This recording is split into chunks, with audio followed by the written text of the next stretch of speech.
Hello, everyone. This is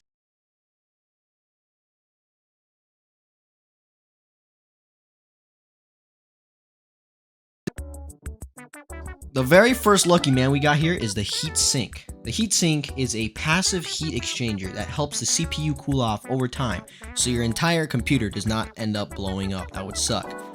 Yeah, I would not want my entire $1,500 computer exploding because my CPU is struggling to live. But let's get right into the second one. The ROM chipset. This is part of the motherboard. You know, it's kind of like RAM, but it stores permanent slash semi-permanent data onto it.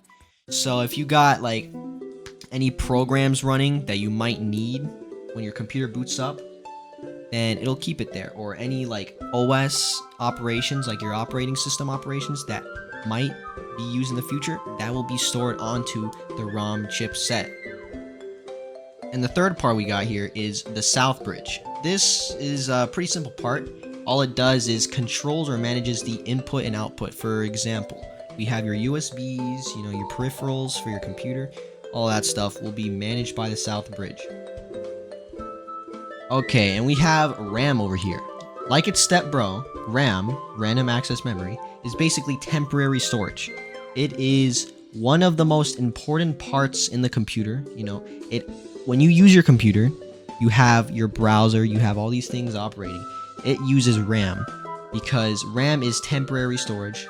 So when your browser, such as Google, is using an absolute unhealthy amount of RAM, like I can't even believe sometimes when I'm using my computer, it uses that much RAM.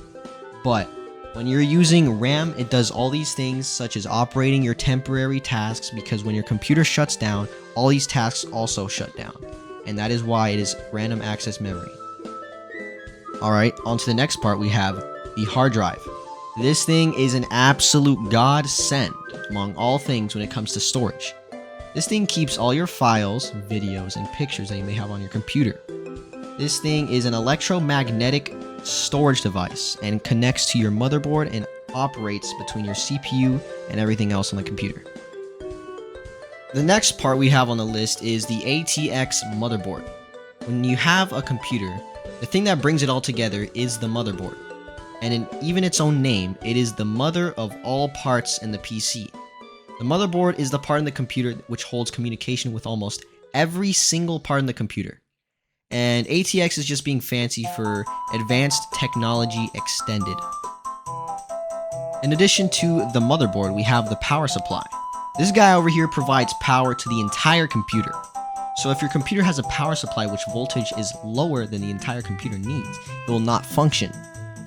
And same goes the other way. If it has too much power, things might go boom boom, if you know what I mean. What's more, we have the expansion slot.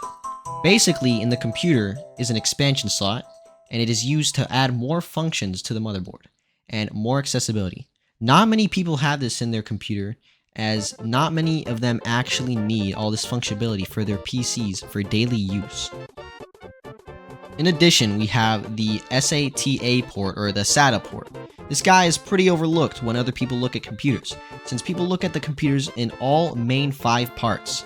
But this guy mainly allows for high-speed communication to help the motherboard connect with the storage devices. Oh my god, we still have so much more. Okay, guys. Next, we have the I/O adapter card. This is the guy who makes a connection between all your peripherals, such as your keyboard, your mouse, your mic, probably your camera, and everything else that you would connect on the outside of your computer. Oh my god, guys, this is almost over. So we have the BIOS.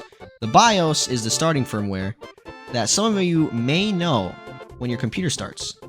All the code running and all that stuff. Some of you have that on your screen when it's starting. This thing is running all the programs and equations done to have your computer start up and work. Such as, if you have a wallpaper engine, when your BIOS starts up or your computer starts up, it may start running that wallpaper engine. Alright everyone, we only have 4 more parts in the computer. Let's get this over with. We have the memory slot. Also known as the RAM slot, this thing allows you to put some RAM into the computer for the PC to actually use it. After the RAM comes the CMOS, and this guy is like a battery that you would have in one of those cheap things that you bought from like a Dollar Tree that was made in China. And you wouldn't be wrong for thinking that, because you're kind of right.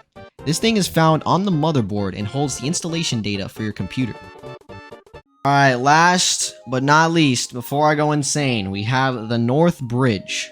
The North Bridge is another component on the motherboard that allows communication between the CPU and in some cases the RAM. Alrighty everyone, this has been your captain, and I'm out. Thanks for watching.